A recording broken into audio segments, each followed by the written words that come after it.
The complete works of Swami Vivekananda from far off India. A news report on Swamiji's visit to USA in 1894. Seated in the lobby of the Hotel Vincent yesterday evening was a strong and regular featured man of fine presence, whose swarthy skin made more pronounced the pearly whiteness of his even teeth. Under a broad and high forehead, his eyes betokened intelligence. This gentleman was Swami Vivekananda, the Hindu preacher. Mr. Vivekananda's conversation is in pure and grammatically constructed English sentences, to which his slightly foreign accents lead piquancy. Readers of the Detroit papers are aware that Mr. Vivekananda has lectured in that city a number of times and aroused the animosity of some on account of his scriptures against Christians.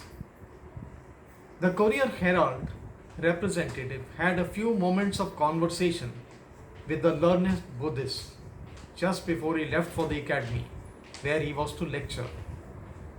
Mr. Vivekananda said in the conversation that he was surprised at the lapses from the paths of rectitude which were so common among Christians, but that there was good and bad to be found among members of all religious bodies. One statement he made was decidedly un-American. Upon being asked if he had been investigating our institutions, he replied, "No, I am a preacher only." This displayed both a want of curiosity and narrowness, which seemed foreign to one who appeared to be so well versed upon religious topics, as did the Buddhist preacher. From the hotel to the academy was but a step at the 8 o'clock Roland corner. Introduced to a small audience, the lecturer, who was dressed in a long orange colored robe, fastened by a red sash, and who wore a turban of windings of what appeared to be a narrow shawl. The lecturer stated at the opening that he had not come as a missionary, and that it was not the part of a Buddhist to convert others from their faiths and beliefs. He said that the subject of his address would be the harmony of religions. Mr. Vivekananda said that there are many ancient religions that were founded but are now dead and gone. He said that the Buddhist Hindus comprise 2/3 of the race, and that the other 1/3 comprise those of all other believers.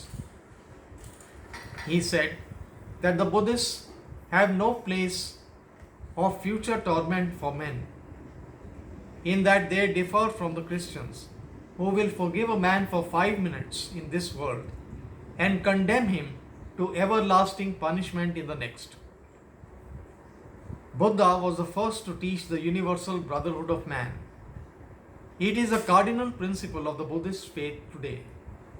The Christian preaches it, but does not practice its own teachings. He instanced the condition of the Negro in the South, who is not allowed in hotels, nor to ride in the same cars with white men, and is a being to whom no decent man will speak. He said that he had been in the South and spoke from his knowledge and observation.